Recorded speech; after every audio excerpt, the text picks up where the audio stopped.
michezo ya mizunguko 30 ile imetamatika, umebakia mchezo mmoja wa kiporo, haujachezwa, hakuna bingwa.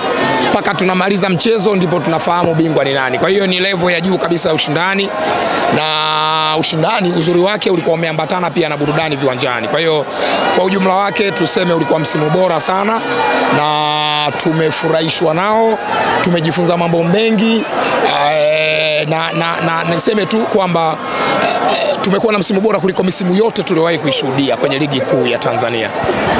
Marefa leo wametoka nje kwa mara ya kwanza, dabi imechezeshwa hivi.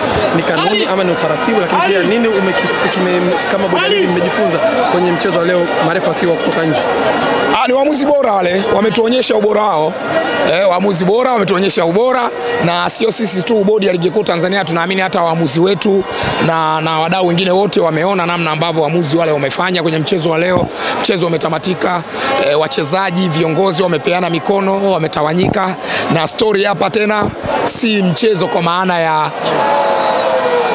maana ya waamuzi. Story hapa sasa ni mchezo umetamatika, nini kinafuata? Tunachofuata ni msimu unaofuata, sio stories za waamuzi, si ndio? Kwa hiyo kwa kifupi tuseme tu kwamba tumefurahishwa na namna ambavyo wameperform, na ni matumaini yetu wadau mbalimbali wamejifunza vitu vingi kwenye mchezo wa leo.